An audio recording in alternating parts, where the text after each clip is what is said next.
Hey, it's Matt along with Goo, and today we are going to talk about the Blossoming Door and about the scales, who you should be focusing on, and why I believe you should be focusing on units.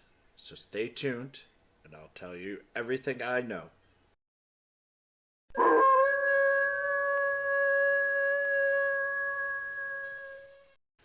Alright, so here's with the Talent Blossoming. We have 5S units just like we saw in Japan. Do have a little different with the some of the basics here, but all in all, they're very much the same. So the main thing here is that we're going to focus on who you should focus on and why. And for me, there are two primo units that you should be focusing on: Metal Dragon and Dragon Lord. If you have an Stark, I highly suggest that you focus on Metal Dragon first. And if you don't have a Stark, then I would say go ahead and do Dragon Lord first. And what I'm going to do is there's really two different ways that you can focus on. The first one is you can focus completely on one unit, or you can kind of spread it out, get the important ones first, and then strengthen them out later. But right now, the way that I'm going to be doing it is I'm going to be focusing all of my energy on Metal Dragon, at least for the blossoming portion first. And when I complete that, then I will go with Dragon Lord. There is another thing first before that, and I'm just going to click on Metal Dragon here so you can see that, is there's talent points as well. How do you get talent points? Talent points are basically given to you based off of the energy input with the experience that you're gaining. So you're just going to have to keep on using the unit. Now, before we get too deep, I'm just going to use this MP as an example. For the upgrade here, you've got 15 for the first one, goes up to 25 for the next, and keeps building up and gets more expensive overall. And each of these nodes takes anywhere from, I think they're all the same, but let's just double check. 1400, and I think this one goes up to 1400 as well. And we'll go to one of the final ones here. That should also be 1400, which it is. So, with the talent blooms here, we have 5 blooms that don't need a level. So there's 35 of these at 1,400 apiece. I'm doing math really quickly here. Is about 45,000 talent points. So it's going to take a very long time to get all of these levels all the way up. And so what you can do is focus on things that you want or slowly build all of them up. But this isn't one where you've got quote unquote limited resources with the talent points. If you use the unit in anything that at least has stamina, you will get talent points and you will build them up slowly. And go ahead, use them however you feel. And I'll try to give some interesting things that you can do. Like I've did some of the basic for agility 4 and HP by 11 here, just to kind of try to build up some stats and give a little bit more agility. Um, but there's other things you can also do, attack and all that. So with those upgrades, it will also tell you, so I've got 9 upgrades total. And I've got 37 out of 40. The only ones I haven't finished yet are these 3, and I will do that fairly soon. So, I'm going to talk about Metal Dragon. The reason why that I like this is this missile is insane damage, and with 80 agility, it does very large and nice damage overall. The one thing that I don't have is it also raises the movement +1, which I do put up top here. So now it has great movement on top of it with a large increase in agility and a skill called Missile that just does an insane amount of damage. So what do I suggest first? Go here, go as top as you can to get the Missile. Then you can either say, I'm going to go all the way down here to get the Missile that will follow up Missile if it's within follow-up range. And that's rare, or the movement +1. I went for the movement +1 first because that's all the time. But this double teaming with basically Magic Missile is just an insane additional damage that repeats it. And it's still in the top 10 to 15 overall for damage in the game right now in JP. So that's why I went for not damage, sorry, usefulness overall. And damage, it's still in the top 10. And a lot of it is just with this missile that it can keep on going through. Great unit overall. What I'm going to be focusing on, at least initially, is stats. But if you take a look here, there's Whoosh Martial Brilliant by 0.5%, which will also increase his target AoE movement here. And so you can get 2 there. And if you look at this, if you upgrade it all the way, it does a nice 1.5, so that's 3% right there. Here's another one, so that's 6% boost there, which is a decent boost. But personally, I like the reduce all damage by, I believe it finishes at 1. Yep, 1%. That's very helpful, gives us survivability. You can upgrade the hobble, and there's additional hobble. So it allows you to build up and confusion and sleep res. So there's a lot of resistances you could build up. And you could also build up some specifics there, which, for me, these are the least desirable just because they're pretty. The first type physical is actually pretty good. But I'm not a huge fan of the Zam physical is not bad. The Zam type Martial, I'm not a huge fan of. And I believe one of these is Martial 2. Oh, no, Spell. So those are all good. The Martial is really, really specific to 1 or 2 enemies. And the Breath type as well. But you can figure out which ones are important. I'm going to go for stats. Then I'm going to go for probably the more general resistance, like this 1% damage. And then we have more martial potency as well if you want to go ahead and focus on the martial, which does greatly improve its air skill as well. And so I know there's a lot of people that have pulled a lot of metal dragons. That's why I highly suggest to most people to pull those to focus on the metal dragon first, as it is just a fantastic unit. The second unit out of the 5 S's to focus on, and you're only going to get a limited amount of branches overall, is Dragon Lord. And you're going to be focusing on this skill right here. It is the Dark Pillar. It is basically the same as Stark's 5 Zam. The only difference here is that you get some spell damage and you get range with it. And so it is a very nice skill. It's actually going to be great for people who are going to be focusing on the big boss that's currently in Dragon Quest VII. And it will be useful for others as well, just because of that massive damage fund. The other nice thing here is he's got MP recovery,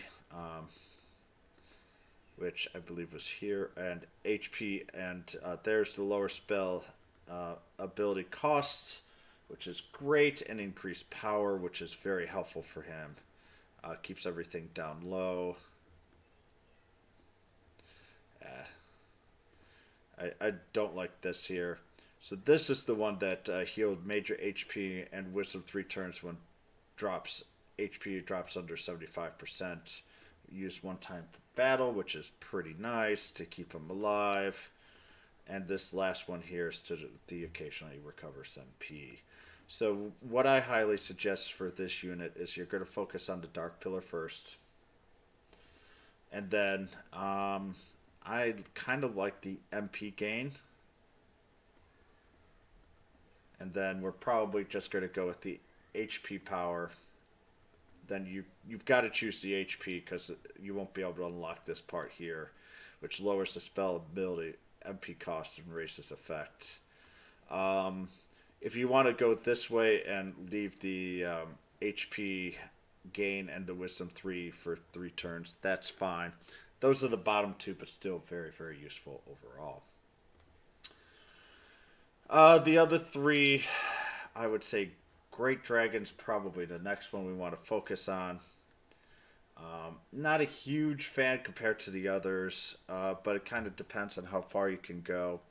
I was able to do some of this before it resets, and because of that, I did get at least a bit of a head start. The increase in crackle breath is huge. The one thing that I do like is this new skill. It's basically a the exact same damage as the Dragon Lord's true form, except it does crackle. Um, you're going to want to do this first, then you're going to focus on the crackle breath, which I believe is here. Nope, that's HP. Move by one. Potency by 15, and this one I believe is 20. Yeah. So you're going to want to focus on those two. And then, believe it or not, the move plus one to me is the last one you're going to go to. Only because this huge skill causes a massive amount of damage, plus another 35% on top of it. He can deal a lot of damage. It's just he is a third out of the others, just because I feel Metal Dragon is an absolute beast.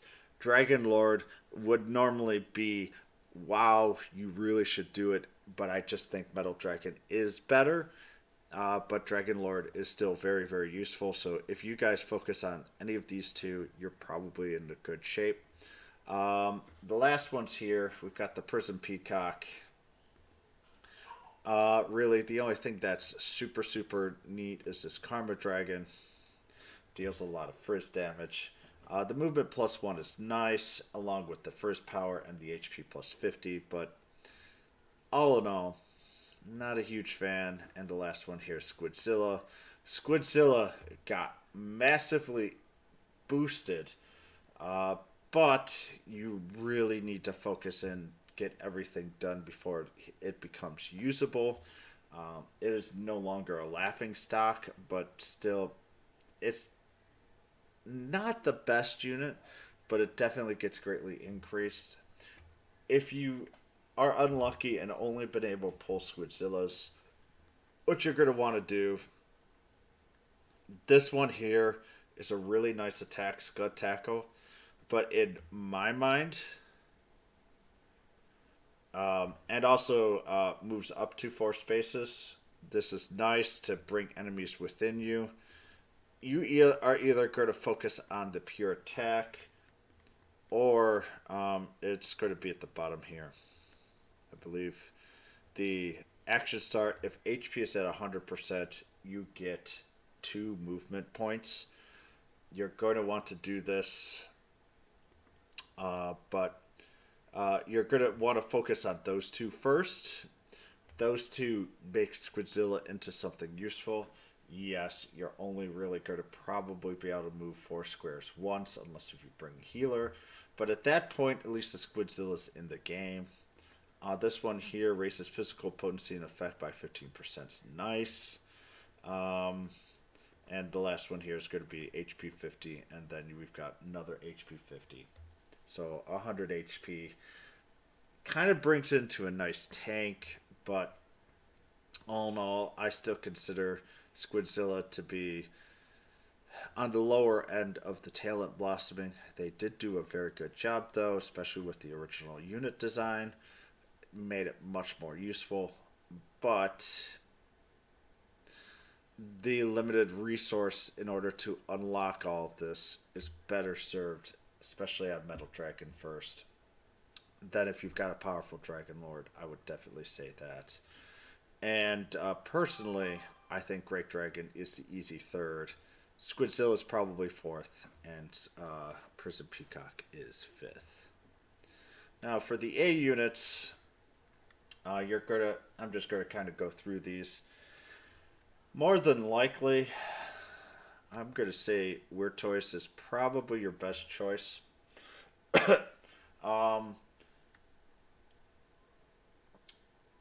Mostly because I think if you're going to use any of these, you're going to use Weird Toys to kind of use as a tank. Giving a little bit more MP, a little bit more defense is always key. Um, the agility plus 30 and 30 is nice, and obviously here, oop, that's not what I wanted. Having agility here and another agility here is really nice. This one here is the occasionally you could get a barrier that reflects spells for 3 turns, which is helpful for spellcasting bosses. Lowers the Zam type martial MP cost is by far the least useful out of all of that. And this one here, the Abyss Hand, does some nice damage. It is a martial. You can use it to with the MP Zam reduced to make it at least a bit more useful. Let's go next with Gigantes.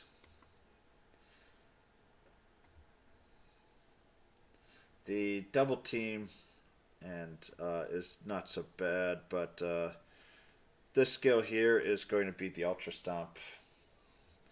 Does nice overall like wave damage, but it's only 180% physical. It's okay. You're going to probably focus on the move +1 first, and then followed by the HP 40 and another HP 40, only because you're going to want those, and he's got a lot of the HP. And the agility 30 is fine, but you're going to be using him as kind of a tank for the most part, so having a little bit more HP is better overall. The last one here is going to be Striking Sabercat. You're going to want this skill. Deals major first damage to all enemies in the area of effect. It's martial, yes, but it still does a very nice AoE overall. This one here is okay when attacking, raises agility for 1 turn, so it allows to move up in the order. It can be frustrating sometimes if you're trying to speed tune teams specifically, but for the Striking Sabercat, that's usually not an issue. This one lowers the Frizz type, which you're going to use a little bit as well there, but it's not as important. And here you've got the nice one here is the one attack it gets before it loses HP, unless if you have a healer. Get a 20% damage dealt, which does help a little bit. From taking a look at the A units, I don't really have very much to say. They do use a different type of Blossom compared to the AS units, so you will be able to use them, but once again, the big push here is for the S's. The A units you're actually going to want to use more for maybe focusing. Maybe if there was an arena unit, but there really isn't a great arena unit other than Striking Sabercat. And so from that, I would say Striking Sabercat's probably going to get my first look at the A's. Or if you are having trouble beating Battle Roads, to take a unit with that upgrade for Battle Roads for that. The B's here, the Skeleton Soldiers next. It uses the same as the A's, and kind of honestly, the units oddly get a lot more boosted as the lower that they were originally, and it might actually fit a little bit better depending on what you need them for. But once again, none of them I'm going to say are absolutely fantastic, but this skill here, the 170 potency range 1, is very, very nice for this unit. Doesn't have really much else to go with this. The raise move by 1 also makes it useful. This one skill is if you defeat an enemy, it raises 3 turns. It's going to be the last one that you do. And I do like the bang type potency and agility. So you're probably going to go, I would say, this one first is skill. You're going to go to the right next, move +1, finish here, and then the last one is down here. Skeleton Soldier is very, very nice out of those. And the last one here is the Great Saber Cat. Another nice unit overall. So this one has the debuff, the whoosh, can lower defense. Get this first. This is the best one. The rest of these are a bit interesting. Unfortunately, the one that I like the most is if your HP is under 30, you get 20% damage. It's risky, but I think you're going to use that a little bit more. The attack and agility for 90 when HP drops under 50, you're going to use more. They kind of go side to side, so might actually change it. So how about we go 1, 2, 3, and then you're going to go down here, or defense and whoosh type potency by 10. 1, 2, 3, 4. If you want to go 1, 2, 3, 4, that's just as good too.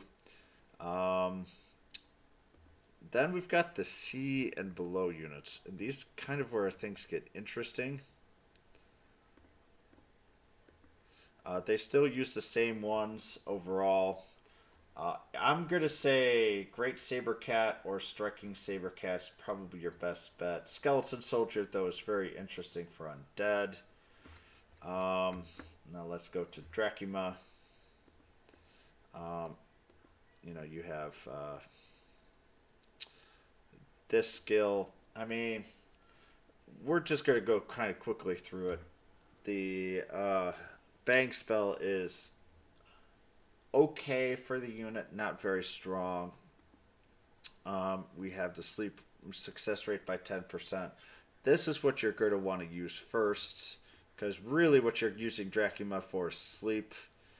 Then you raise Bang type potency second, which also gives you agility.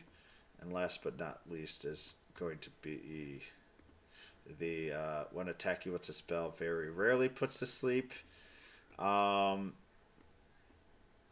actually, and also what's nice about this too is, so it's going to tell you what it needs. So I need to use 4 of these and 72 of these to get it the sleep up. I'm actually going to put the sleep up there, and that's all I'm going to do with this unit. I'm not going to do any more. So it's going to go down here, boost up, boost up. It's got to go through here. And the sleep up. So now I have a Dracula that has sleep success rate by 10% increased, upgraded skill with the sleep, and in battles that you need sleep, the Dracula is actually going to be very, very useful. But that's all I'm going to do with the Dracula at this time. The next one here is D's. And so these are most definitely what you're going to be using for is just for your battle roads at this point. And you can see here that we're still using these D, E, and F's all have their own. And really all you're going to be using them is for your battle roads. And honestly, you're just going to upgrade where you need the greatest bang for your buck in the battle roads. I'm just going to kind of go through this quickly here. When an ally is defeated and the movement +1 are the two most important ones you want for the Slime Knight, the attacks and a Mahad Slash. I mean, this 270 for this unit is pretty powerful. That's fine. We've got the Great Saber Cub with the Storm Claw. It's an okay skill. And actually, I'm going to go back here real quick. That's, oop, nope.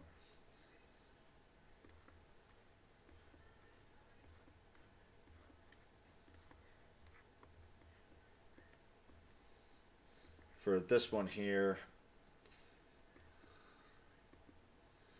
we have the increasing attack 2 turns rarely. That's a useful skill. This one is okay. You're going to still want to have it. This one is just the raise attack by 20. It makes it more powerful, but it's not as needed. But this raises physical critical hit rate by 5% is top notch. We're, I mean, at this point, it doesn't really matter too much. I'm going to be honest. You get a lot of the C's, D, E's, and F's. I just think it's a cute unit, so I'm going to kind of blast it up here. So there's a, and I also have some gold to spare, so it's not as big of a deal. But as you can see here, I'm unlocking a large portion of its skills.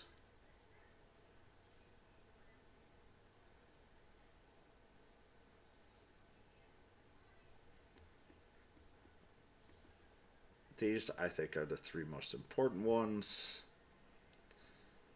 It's actually unlocking these are the ones that you're going to be waiting for the longest, and that's okay. What would I have left? I'd have nothing left. No, we're just going to blossom these because we got plenty of room for the blossoms.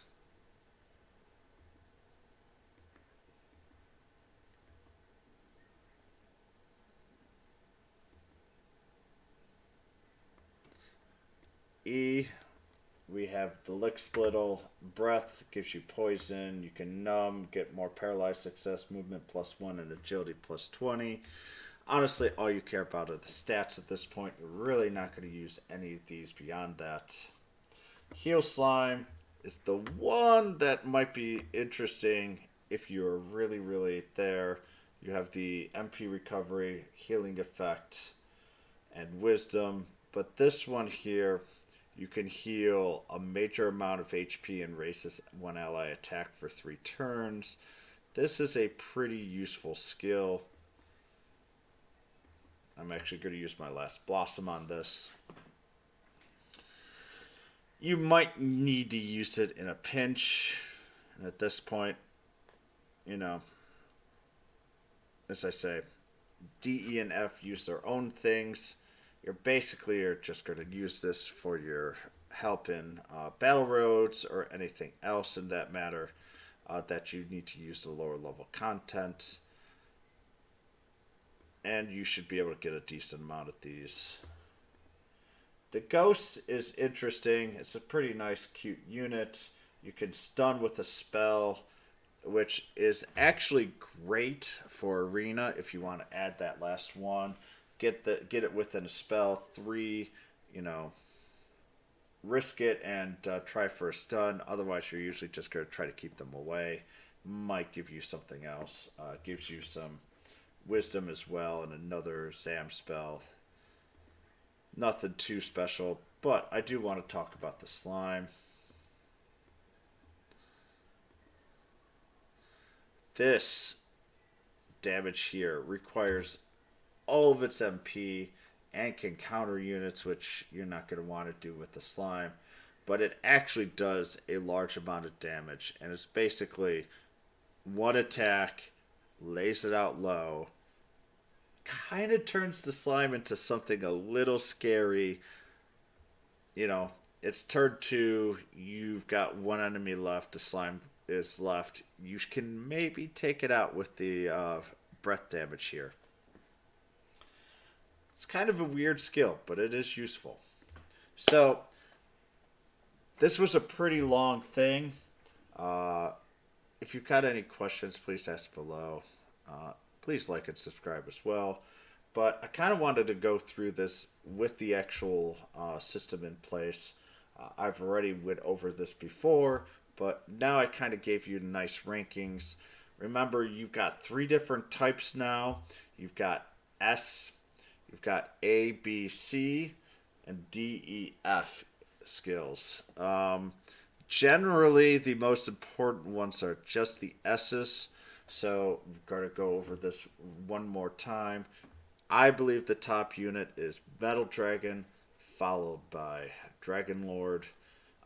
Dragon Lord might actually bump up a little bit if you do not have a Stark, just because that 5 long Zab skill is very useful, especially for the current big boss. So I hope you guys enjoy. Have a good night, and I'll see you guys later. Bye, everyone.